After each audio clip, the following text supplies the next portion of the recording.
Welcome to Woodbury Writes Podcast. I'm your host, Sandy Carlson, and I'm here today with poet, author, artist, and professor Stephen Parlato. Steve has taught all levels of English and writing at Naugatuck Valley Community College in Waterbury for more than 20 years. He also teaches intro to drawing at the school, where he started as a teacher of graphic design. Steve has two gritty, realistic young adult novels, The Namesake and The Precious Dreadful. He has also had poetry published by several journals, including Freshwater, Peregrine, Borderlands, and Margie. His collage series, They Are Not Disposable, has been exhibited in Connecticut and Ohio. A lifelong Connecticut resident, Steve lives with his wife, artist and writer Janet, and his grown children, Ben and Jillian. He's been involved in theater productions throughout Connecticut, playing roles ranging from the Scarecrow to Macbeth. His novels are available through Simon Schuster and can be purchased via most online booksellers. In February, very important, Steve will be the Artist of the Month at Waterbury's Silas Bronson Library, where his collage series will be displayed during Black History Month. He will be offering a program at the library on February 8 at 6 p.m. Welcome, Steve. Well, thank you very much, Sandy. You made me sound pretty impressive there. I appreciate it.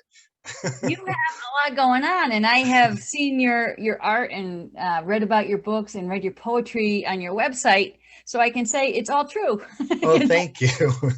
Would you tell us a little bit about yourself as a writer, where you discovered that you had books in you and poems in you? First, thank you for the opportunity to join you today. I appreciate it.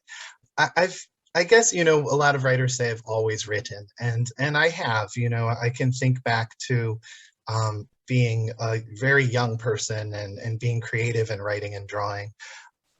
I officially started calling myself a writer when I was in the middle of a master's program at Wesleyan. And even that was really uncomfortable. We were in one class and the professor, Karen Anderson, said, "You're a writer." And I really hesitated. I hadn't had anything published at that point. I had never made a dime from writing. And so I hesitated to call myself a writer. But as I, went through classes and owned it, it felt kind of natural. And I've dedicated a lot of my life to sort of awakening that writer in others. I've been a teacher of writing for several years, everything from developmental to creative writing. And for me, the discovery of, the inner books was kind of a surprise. With the first book, I was in my first class at Wesleyan, which happened to be Studies in Young Adult Fiction, because it was convenient for my schedule. I took a Saturday morning class at the encouragement of my wife, and we had the opportunity to write a chapter of representative fiction, and in place of a response paper. And that terrified me, because I knew I was a good academic writer, but it was scary to offer something creative. The first chapter that I wrote ended up being, almost a direct version of chapter 1 of my first book, The Namesake. And that book was inspired by, a family tragedy, really, a family member who had taken his own life. And he had, at the time, a 15-year-old son. And I couldn't get out of my head what it would be like to suffer such a terrible loss at such a fragile age. And that sort of was the kernel of The Namesake. It follows a young man in the aftermath of his father's suicide. That one kind of, came out of nowhere for me. And with the encouragement of my wife, Janet, who's, my number one reader and supporter, but also 3 really important professors at Wesleyan. Ann Devereaux Jordan was the professor in that class, and she asked me to not write any more response papers, but to stick with this book. She wanted to see where the story went, and that was a huge gift. And I took a class called The Psychology of Death and Dying with Kelly Anthony, and that was really essential to, what I was doing in the book, which really was processing my own grief and this character processing his grief and trying to find a way forward. And my final professor at Wesleyan, Edwina Trentum, my students are very familiar with her name because I talk about her frequently. She is the person outside of family who said, you really are a writer and you need to start sending your work out for publication. And I took a class with Edwina, which was writing poetry and short fiction. And she also is the second person to really say you're a natural poet and you need to stick with it.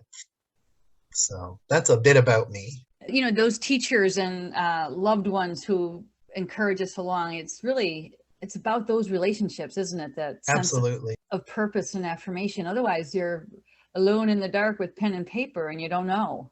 Yeah, and those voices in your head. Mine, I always joke, mine sounds a lot like my mom. The voice that kind of says, who do you think you are? Not that my parents were not proud and supportive, but also, always pushing me toward the practical, which was so against my nature as an artist and a creative person. So, my mother might have characterized writing and art as sort of a pipe dream, And so again, that's something that I really stress with my students, to try and substitute those negative voices with any of the voices that are encouraging, I think is hugely important. I agree. And for me, sometimes that means getting up a little bit earlier so I'm not taking time away from work time. You can read the book when your chores are done, that kind of thing. Not that Right. the reading, it's extra supplemental. And you went on and you wrote a second young adult novel. And I know both of your novels deal with really challenging topics for young people. Could you say a little bit about your second book? Yeah, absolutely. The second book, the title is The Precious Dreadful. And in this one, it's a female protagonist. Her name is Teddy Alder, Teddi, and the last name like the tree Alder. And she, the way that I sort of nutshell it, she's trying to figure out who she is, aren't we all? But in this sort of precipice summer, where she's about to turn 16, it's always just been her and her mom is sort of a train wreck.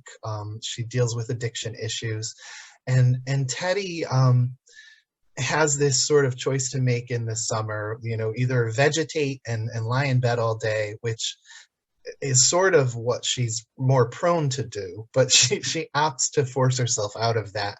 And she has a choice of either auditioning for the summer theater in town or joining a writer's group. And although I am a writer, if it were me, I would have gone for the summer theater. but Teddy opts to join a writer's group, and the prompts and the writing that she does, they cause memories of a childhood friend to surface. And the book takes on kind of a mystery quality where she's trying to figure out whatever happened to Corey because they lost touch when they were children. And there's also what I would call kind of a strong social justice thread in the book around Black Lives Matter. Teddy is not Black. Corey is Black, her best friend from childhood. So yeah, this one, although I said the namesake kind of took me by surprise, The Precious Dreadful really, really did. I was really struggling in the summer after the namesake came out, which was 2013. The namesake just turned 10 years old on the 18th, which I can't believe. And I knew that I needed to write a follow-up novel and that it couldn't take 5 years. And so I was in a panic trying to figure out what to write and had some false starts. And then I woke up in the middle of the night, July 8th, with a name, Teddy Alder, and sort of a voice telling me this bit of story. And I just had my crappy phone next to the bed with the slide out keyboard, and I wrote the first 500 words on the phone and sent it in little email bursts to myself. And in the morning when I read it, it seemed like it had potential, and so I stuck with it, and I didn't turn back, and it turns out it did have potential. So that was my second published novel. Gotcha. And how long did that writing process take for you? That one, with the namesake, I wrote for probably almost 5 years on and off to get it to the point where I was sending it out. It's traditionally published and landed an agent, and it took another 5 years for it to end up on shelves. So that one was like almost 11 years. With The Precious Dreadful, I wrote months, probably. I would say it took a little over a year to get it into, quote unquote finished Mhm. condition. I did have an agent for much of that, and she gave some advice and editing and revision advice along the way. And then that one ended up, after a few false starts, selling fairly quickly to the same editor who had acquired the namesake. That's great. And the English teacher in me is always asking the question, how long or what does the process look like? Yeah, Working with young people who sometimes seem to think novels appear out of the sky fully formed, right. and the deliberations and the choices that a writer makes in the writing process and in the revision process sometimes get lost, especially in a world where things are just so fast, and there are character counts that let you off the hook, and the immediacy of communication nowadays really undercuts, I think, an understanding of what good writing is. So Yeah. really that's really interesting, and to have those encouraging people behind you and cheering on the word choices and so on is tremendous. Absolutely. And with the namesake in particular, I wrote most of it longhand. Again, a shout out to my wife, who would encourage me to, on a Saturday, go out and write for several hours. Well, again, just like the 5 days that preceded that Saturday, she was home with the children. And so I would go out with notebook, and write, and then come home and spend some family time. Janet and I would put the kids to bed, talk to one another for 20 minutes, and then I would often write through the night, sort of transcribing it onto the computer. I do encourage my students to do the sloppy first draft, and I don't do the sloppy first draft. I'm a editor reviser as I'm writing, so my Right. writing process can be kind of plodding. Sometimes I would go back to edit and revise and really have no recollection of having written the stuff that I was up all night writing. Um, and the process, especially with the first novel, because it took a span of years, there were so many points where I just would reread and think, this is garbage. This is just terrible. And I had another encouraging voice. One of my classmates in that first class shared my early chapters with someone, a friend in publishing, who ended up being the senior executive editor at Alfred A. Knopf Books for Young Readers, who contacted me out of the blue and really liked what I had written, and was another, her name was Joan Slattery. She was another person that in the early period of the book was so encouraging and gave me sort of real-time feedback. It was excellent. That's amazing and wonderful. Yeah, I think the muses can be tricksters as well, right? When we say, did I Yeah. read? What has been the response of your readership to the text? It's interesting because they are both categorized as young adult novels, and that mainly is because the protagonists are in their teens and they're experiencing things for the first time. I've had a lot of readership among adult readers who have really latched onto the namesake. The namesake, there's kind of a flashback element to it, where Mhm. Evan, my character Evan Galloway, is, he calls it dad excavating. He's trying to figure out why his father made the choice to end his life. His grandmother gives him a resource, which is his father's footlocker from high school, and he discovers old journal and cassette tapes and stuff. And so he learns about his father that way. So there's this element that takes us back to like the 70s. And that was where, I was alive in the 70s, certainly, but Evan's dad would have been a little older than I am. And I wanted to make sure that I got the details right. So, what year was a certain song released? What day was January 21st in 1976? Those kinds of things seemed really important to me at the time. But the readership has been, that's another sort of tricky, risky thing about being a published author or poet or artist, putting your work out there. Not every book is for every reader, obviously. Right, right. Both of the books, as you mentioned, they're pretty dark, but there's a lot of humor in both of them, because that's how we deal with the darkness in our lives, and especially in adolescent mode. So I've had every kind of response from, book blogger one of the first reviews of The Namesake, I spotted it in the middle of the night. Um, and this book blogger, the book impacted her so deeply that her review, I was sobbing reading her review. It was beautiful. I also, there were reviews that said it was like the worst book they had ever read. And that, everything about it was terrible and I should be ashamed of myself, kind of. So you have to, balance those things. As an actor, I often would get a lot of praise from fellow actors and from audience and then not be mentioned in the review. And so, I think as creative people, we don't typically have really thick skins because we need to be permeable so that we let everything in that we need to use in our work. But we have to develop a little bit of an armor.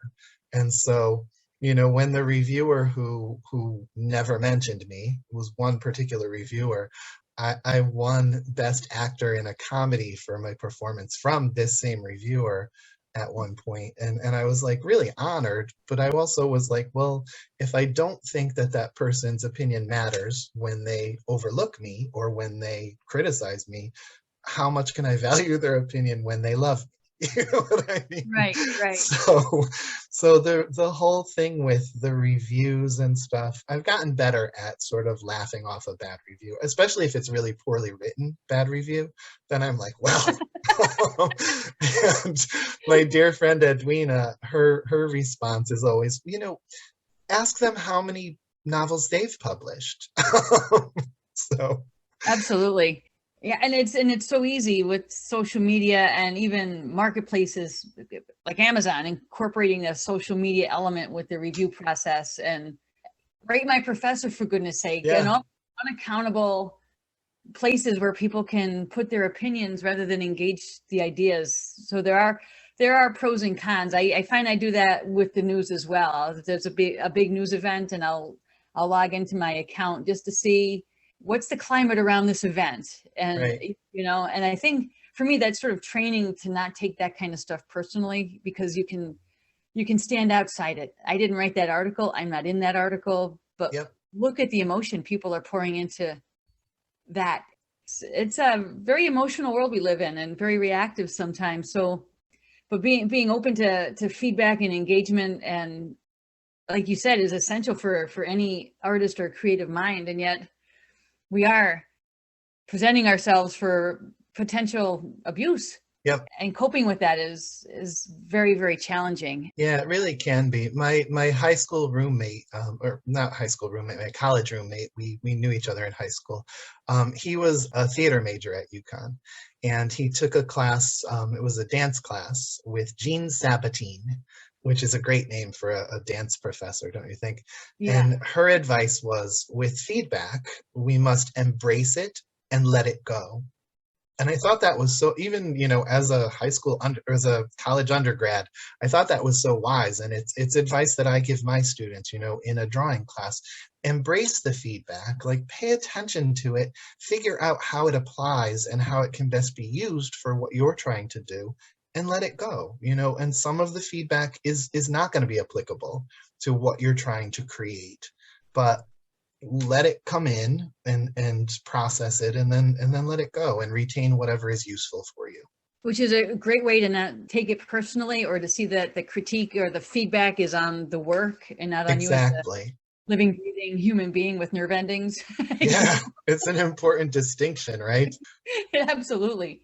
So just another question for you about your writing. You have some really, I would say, painterly poems on your website, where you're describing the discovery of a murdered individual hanging from a meat hook. Oh. Another one about a stuffed pepper going in the oven and being made. And they're very beautiful poems because of the deeply visual nature of these poems, where you are right there in that moment and watching your grandmother make that stuffed pepper, and that watching the heat of the oven melt the skin from the outside of the pepper. It's just really amazing, gritty stuff. And I think you have another one about growing up with animals that would become dinner. And what struck me is they're visual and they're visceral, and they really get at the ephemeral nature of life. you Mm. know, and purpose and what we have to do to survive. You know, it goes beyond turning the chicken into dinner, but that loss is a part of life, and we need to do that. And just curious, can you talk a little bit about your poetic inspiration and maybe how your art world kind of feeds into what you create as a poet? Yeah, well, first of all, thank you so much for that really beautiful, talking about feedback on the poems. It's funny, I think at some point when we talked to one another about setting up this podcast, I mentioned my woefully out of date website. And so when you just mentioned the poems, I'm like, oh my goodness, because those poems are pretty old now. The different genres, the different types of art that I've always been drawn to and that I create, they do bleed together, right? And so as a visual artist, when I talk about my books, I usually talk about scenes. I don't talk about chapters. And like the namesake, there are no chapter numbers. If you go on Amazon, where they usually list the chapter numbers and a little description, it's just all of the first lines of each chapter listed. And so it's kind of strange, but I'm not a math person. And I was like, I don't want there to be chapter numbers. So my poetry does tend to be very visual. And the poems that you referenced, many of them I wrote during my time at Wesleyan or shortly after, and I was very much focusing on writing poems that dealt with sort of family dynamic and family history, and yeah, my father and his family lived on Mulberry Street in Little Italy in New York, and had to flee because there was the discovery. My grandfather was a butcher. There was the discovery of a dead person in the meat locker in their store. And they kind of, it was a mafia thing, a threat to them. And they relocated to Southington, Connecticut. My father for a year or two went to the little one-room schoolhouse in Southington. And yeah, so a lot of my earlier poetry especially really focuses on family stuff. But I do always try to engage the senses in my work, whether it is poetry or fiction. And as my poetry has evolved, I'm part of a group called Poets for the Planet, and we're writing in response to the climate crisis. Mostly, there's no hard and fast rule that when you show up for a meeting, it has to be about the climate.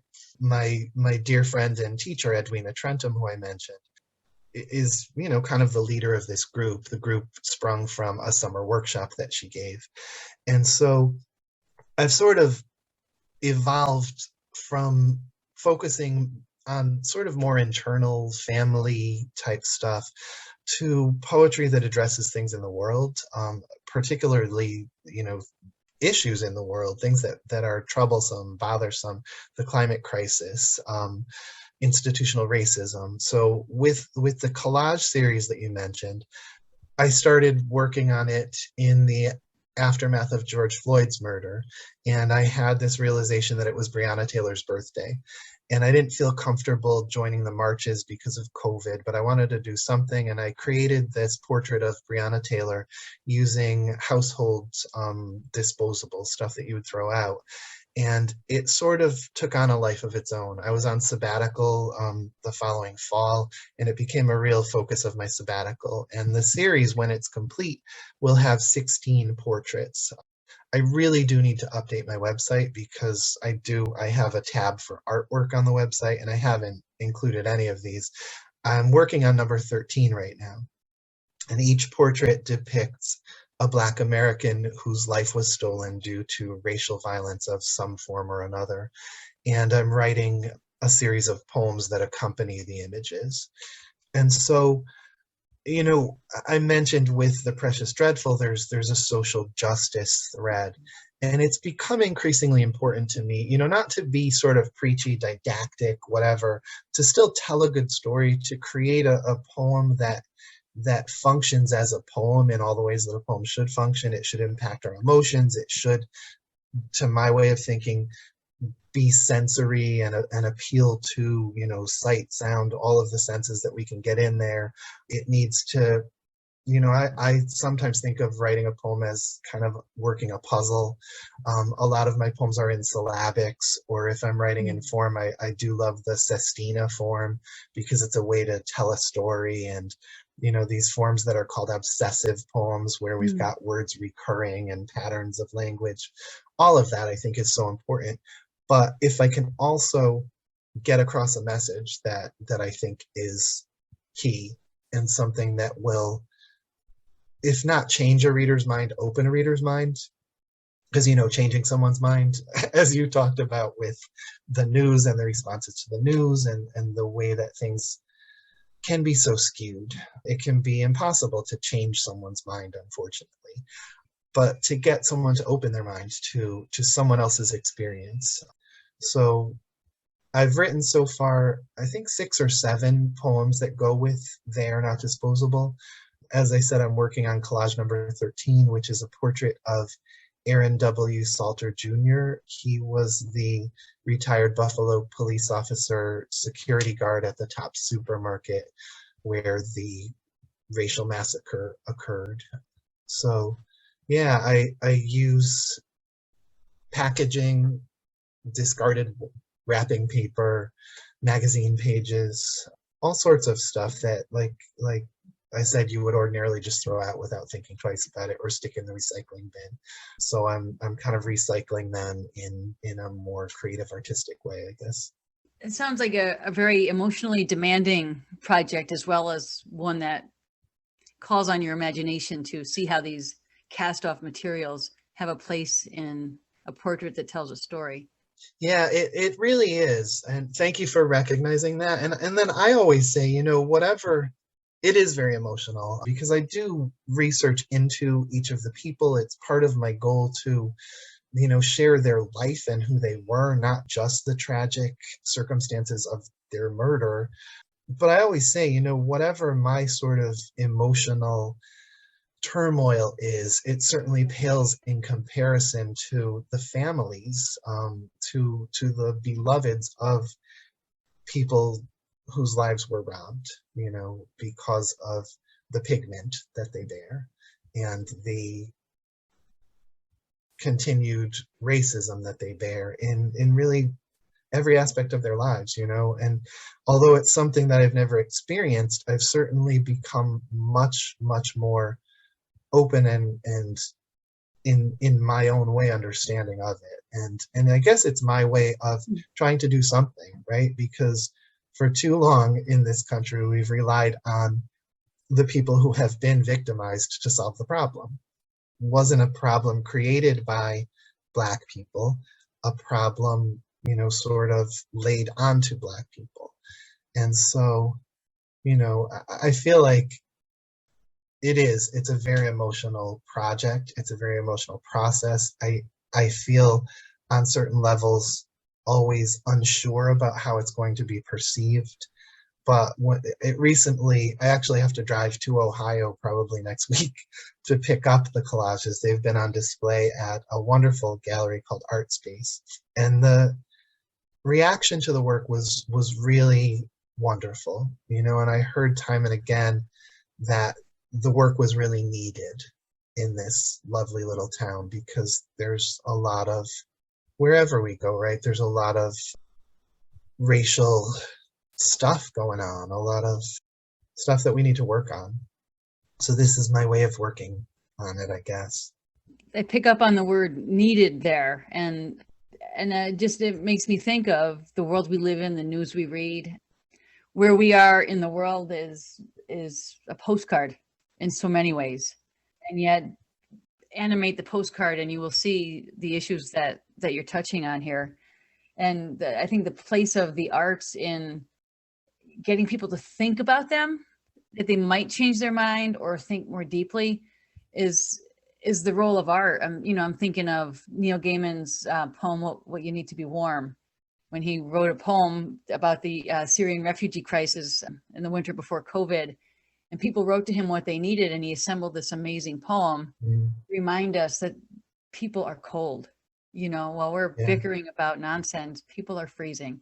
on an ordinary level, the great American poet Kwame Alexander, as poet in residence with NPR, and his community poems that he writes, where he puts out a prompt and invites people to contribute, and then he assembles new poems from that, and sort of celebrating what it means to be in a place. Just are two other examples of how the arts make us think about where we are and what it means to be here, Right.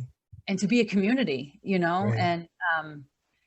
and I have to say, I think Waterbury is a great city, and I think the arts in Waterbury are vital.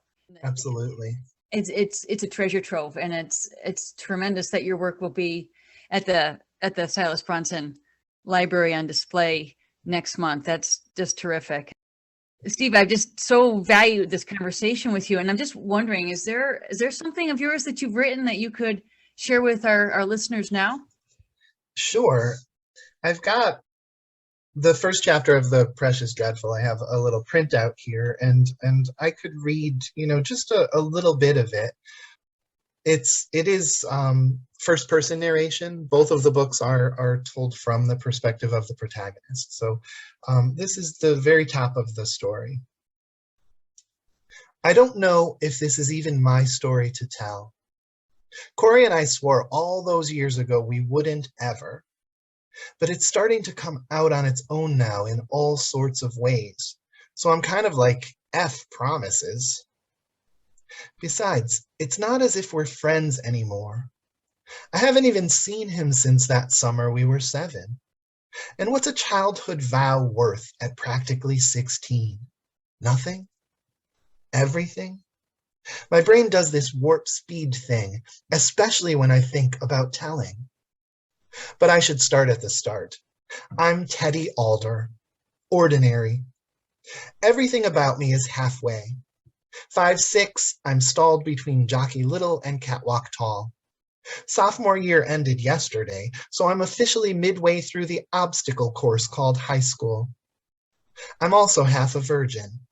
So, about the story, I could say it's a riddle wrapped in a mystery, some creature lurk deep in the swamp of memory. But that's a little too Stephen King, a little too Friday the 13th, and it's not quite like that.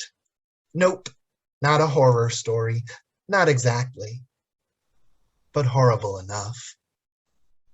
So that's kind of the teaser of the first chapter of The Precious Dreadful.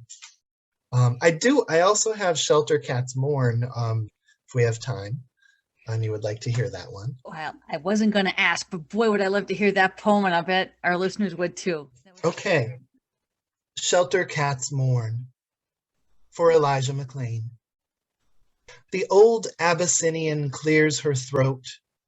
Her whiskers flick impatient as kittens dart weave in eager rows.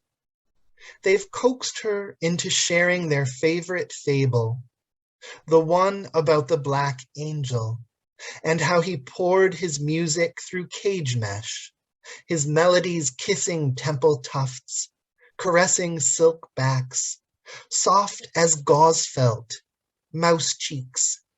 His tunes were shields for strays' ears, softening the sharp buzz clank of armored doors, soothing the hissing mule of new arrivals.